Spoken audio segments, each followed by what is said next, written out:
Padre, del Hijo y del Espíritu Santo. Amén. Dios Todopoderoso, aviva en tus fieles al comenzar el Adviento el deseo de salir al encuentro de Cristo que viene, acompañados por las buenas obras, para que colocados un día a su derecha merezcan poseer el reino eterno.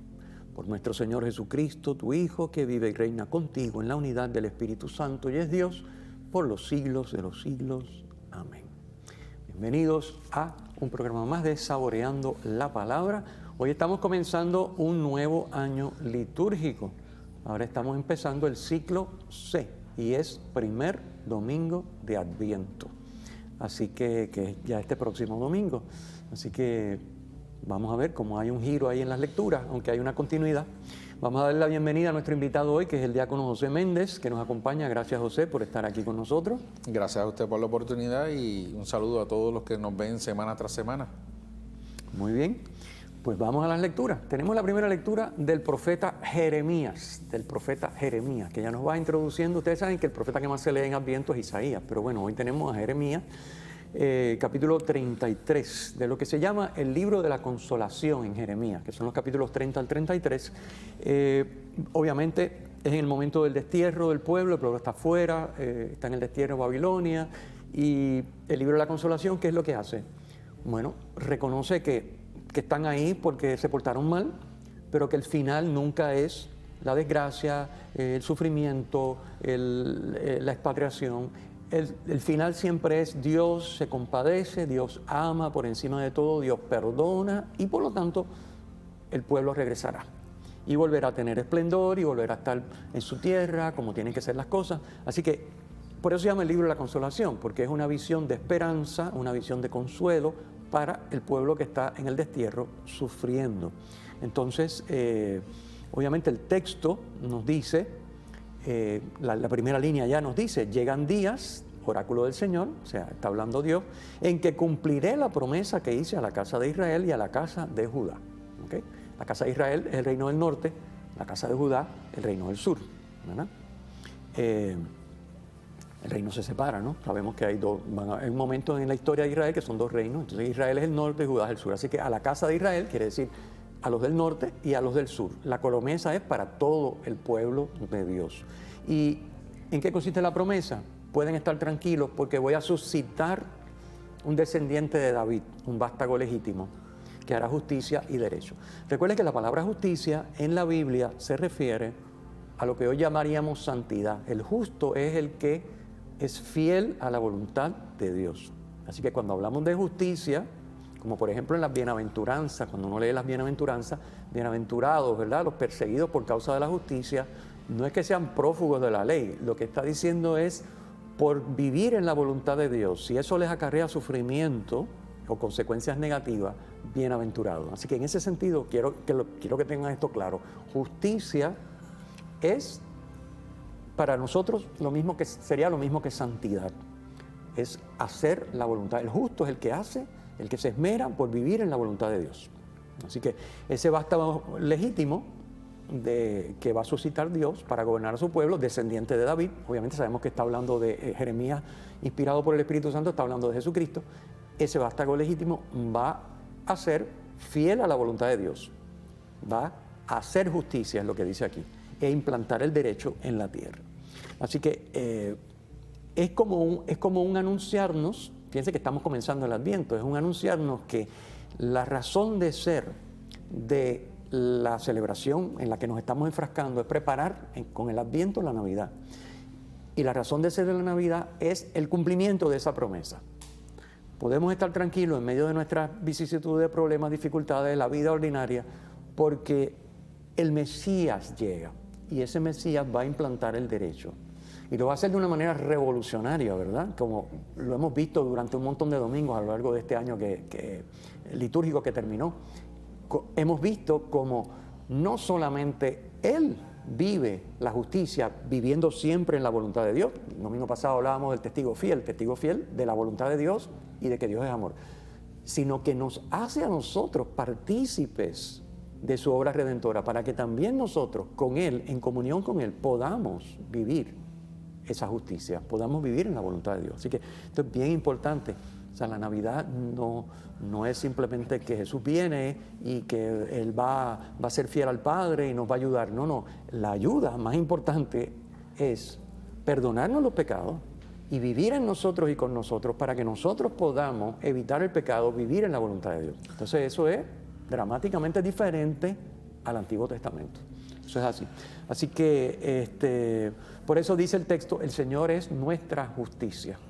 Por eso vemos en el versículo 3 nos dice, clama a mí y yo responderé. Porque nos está invitando a que confiemos, a que nos abandonemos a la voluntad de Dios, a lo que es la confianza plena de que Él va a venir al rescate de cada uno de nosotros. En este momento pues estamos viendo hacia el pueblo de Israel de cómo sacarlos de la esclavitud, de las invasiones que tenían para traerlos nuevamente hacia la libertad, y en el caso nuestro a sacarnos de la esclavitud, de tanto pecado, de tanta cosa que hay en la sociedad donde estamos día a día, que nos aleja y no nos hace ser agradables a la presencia de Dios. Efectivamente, así es. Entonces, fíjate, la segunda lectura, tomada de la carta de San Pablo, de la primera a los tesalonicenses, nos habla de en qué consiste o cómo nos podemos ir preparando a lo largo del Adviento para esa santidad, esa justicia que nos va a traer, esa justicia que Dios va a regalarnos a través del descendiente de David, del Mesías, de Jesucristo, etc. Dice, que el Señor os colme y os haga rebosar de amor mutuo y de amor a todos, lo mismo que nosotros os amamos a vosotros. La clave es el amor. El amor, que es una palabra que utilizamos para decir todo menos lo que realmente significa, muchas veces, no siempre. Amor, ¿qué quiere decir? Buscar el bien del amado, empeñarme con lo que soy y tengo por el bien del amado. Eso es amar. Así que dice Pablo, nos recomienda, como le recomienda a los tesalonicenses, que el Señor nos colme y haga rebosar de amor mutuo. Fíjense que Él no dice que se amen ustedes, sino que Dios nos colme, porque Dios es amor. Y se trata, como ya dije hace un momentito, de que Dios viva en nosotros y Dios en nosotros, que es amor, nos concede la capacidad de amar. Eso es lo que nos hace ver, ¿verdad?, en este proceso que estamos comenzando del Adviento, que es el momento de prepararnos para la llegada, el nacimiento del niño Jesús, no de forma simbólica, sino en realidad en los corazones, en la vida, en los hogares de cada uno de nosotros. Por eso nos pide que descansemos en esta promesa de que Él ha de cumplir esa realidad de nacer en la vida de cada uno de nosotros. Y por medio del amor, como nos dice también que es el primer mandamiento, que hay que amar a Dios sobre todas las cosas, para yo poder amar a Dios tengo que dejarme amar por Dios. Y tengo que ese amor ser recíproco con el hermano, porque esa es la única forma que yo tengo para demostrar que de verdad yo amo a Dios. Porque si yo amo al hermano, yo amo a Dios, porque el hermano es el reflejo vivo de Dios ante la vida, ante la presencia de cada uno de nosotros. Si yo desprecio a ese hermano, estoy despreciando a Dios. Por ende, este proceso de Adviento no lo voy a vivir como tenemos que vivirlo. A eso es lo que nos llama el Señor en el día de hoy, a que nos dejemos amar por Él, para que podamos amar al hermano que está a nuestro lado, para que podamos recibir ese regalo ahora en este proceso del Adviento. Muy bien. Gracias, José. Vamos a pausar y regresamos.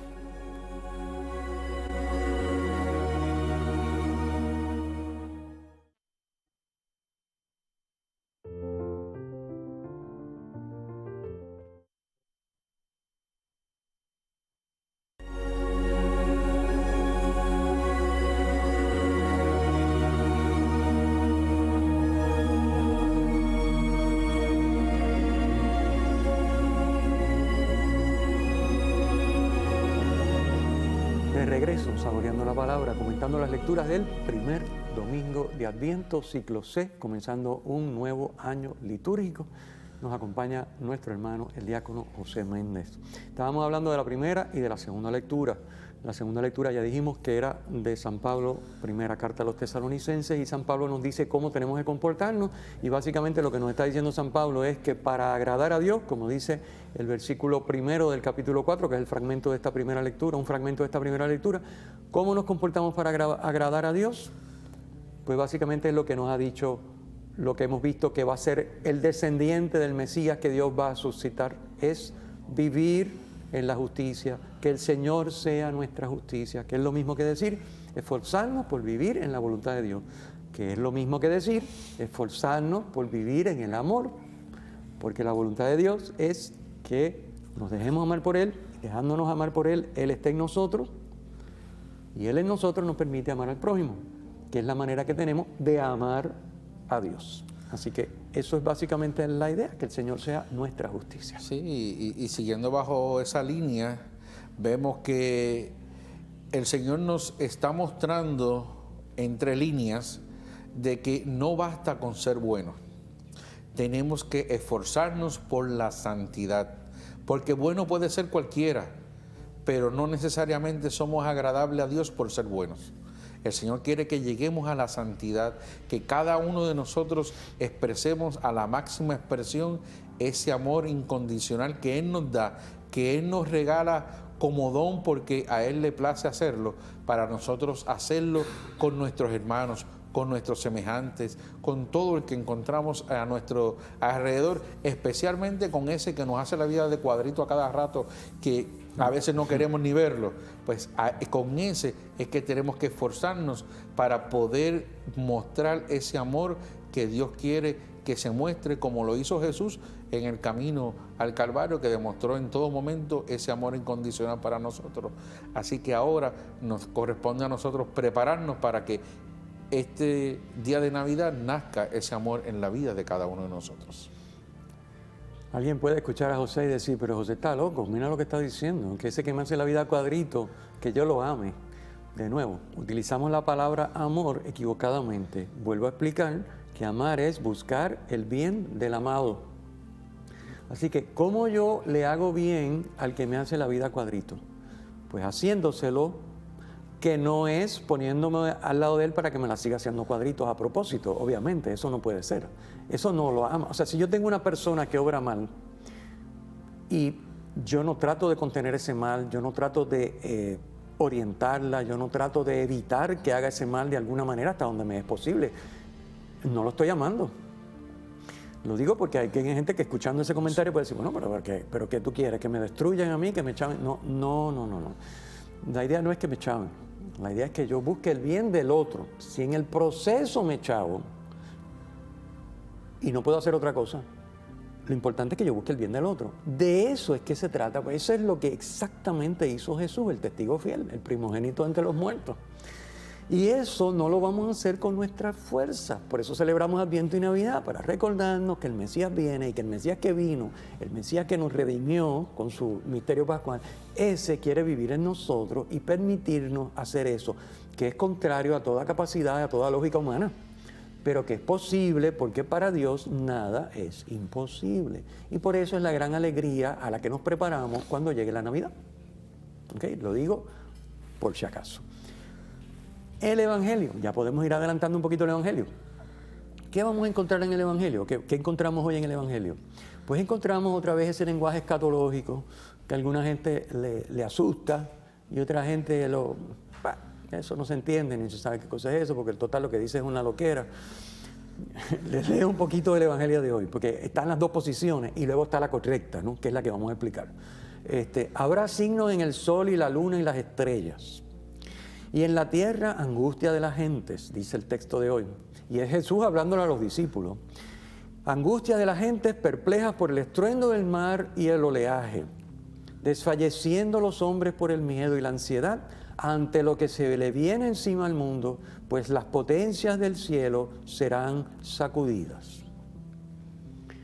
Esto no está para leerlo al pie de la letra porque no es una descripción, diríamos, física, científica, astronómica, de lo que va a pasar. No se trata de eso. ¿De qué se trata? Este es el lenguaje que se llama apocalíptico. Es un lenguaje que se utiliza en la Biblia para describir ese momento en el que Dios va a actuar ya definitivamente, en el que ya pues, se termina el mundo como lo conocemos y por lo tanto ocurren cosas especiales. Entonces, si tú no sabes mucho de astronomía, si tú no sabes mucho de ciencia, como pasaba hace 2000 años, pues tú hablas de esas cosas que son para ti desconocidas diciendo, bueno, aquí lo que va a pasar es que se va a acabar esto se va a caer, lo otro se va a desprender y el otro va a explotar. Y entonces, bueno, y va a pasar algo nuevo porque Dios va a hacerlo todo nuevo. Entonces, esa es la estrategia. Así que cuidado con entender esto al pie de la letra porque no está explicándolo. Porque hay gente que dice, ay, mira, que hubo un eclipse, ay, que una luna, no, y que entonces el mar está con terremoto, hay un terremoto en el mar y entonces vino un maremoto, entonces son los últimos tiempos. Mire, por favor, no. Esto es lenguaje escatológico. No estamos hablando de que el mundo se va a acabar, porque Jesucristo es muy claro y en el mismo evangelio de hoy nos dice que nadie sabe el día ni la hora. Así que Él no se va a contradecir. A decir, pues cuando suceda lo que es el lenguaje apocalíptico, que no está para tomarse al pie de la letra, si lo tomas al pie de la letra, ¿cómo te va a decir entonces después que nadie sabe el día ni la hora? Si tú dices, por eso me acaba de decir lo que va a pasar y yo veo que está pasando, quiere decir que es el final. ¿Cómo me dice que no se sabe? ¿Ven? Así que pausamos y regresamos.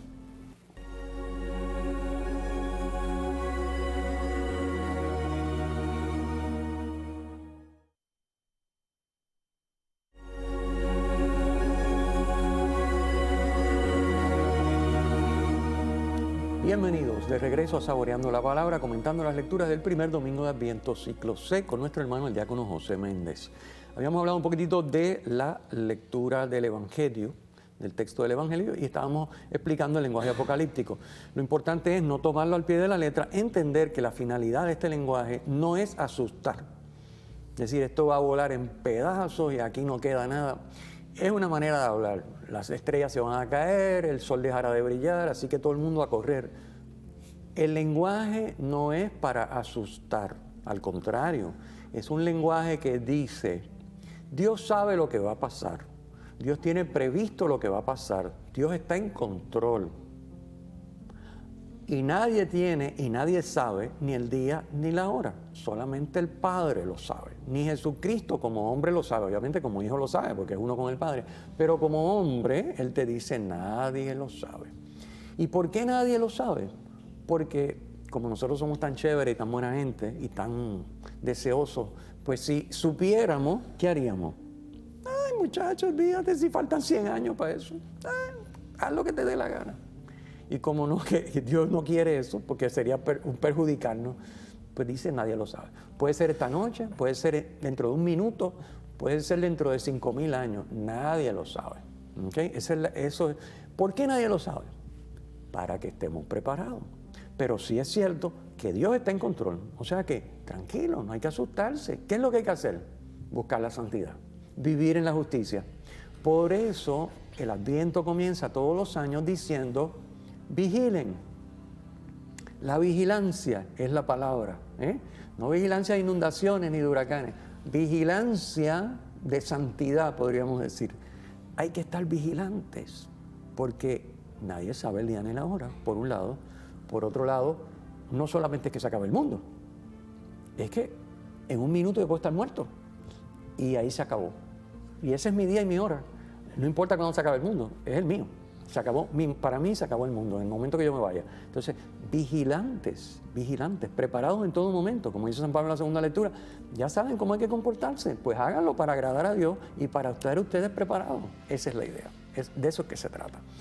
Que el Señor nos llama a que estemos siempre preparados, como por ejemplo en la lectura de las novias astutas, ¿verdad? Prudentes y las imprudentes que no se prepararon.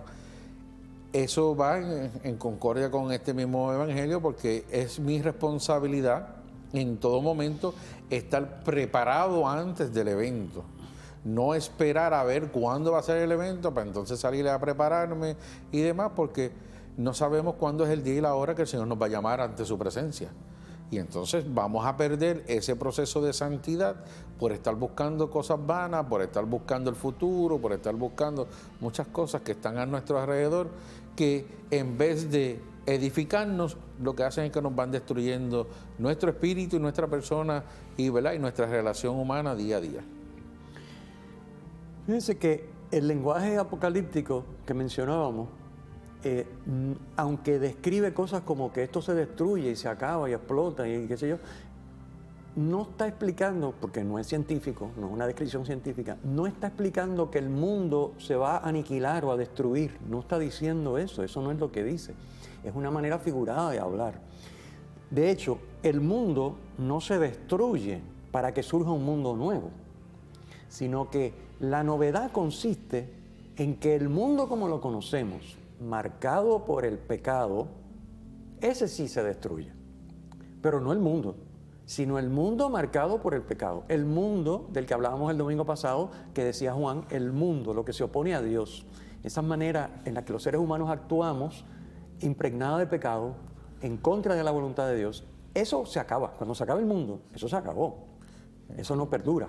Entonces, eso es lo que se destruye, eso es lo que se aniquila, no es el mundo como tal. Pongo por ejemplo el cuerpo de Cristo. El cuerpo de Cristo, que si bien no tuvo pecado, pero sufrió las consecuencias del pecado. No del suyo, porque no tenía, del nuestro, obviamente. Pues ese cuerpo, que ha sido marcado por las consecuencias del pecado de los demás, no el de él, repito, muere. Y cuando resucita, no es otro cuerpo. O sea, no es que ahora sea un cuerpo de un extraterrestre, una cosa. No, es el mismo Cristo, con su mismo cuerpo, con las mismas heridas de la cruz, pero ya el pecado y la muerte no tienen ningún poder sobre él. Ya nuestros pecados no lo pueden matar, ya no puede volver a morir. Entonces, miremos lo que pasó con Cristo, es lo que va a pasar con el mundo, es la misma idea, es la misma idea. El mundo es obra de Dios, Dios no va a destruir su obra.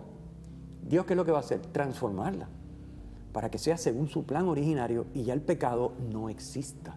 Esa es la estrategia. Así que esto es importante entenderlo, aunque el lenguaje apocalíptico nos puede llamar a la confusión de pensar que esto vuela en canto porque Dios va a hacer algo completamente nuevo.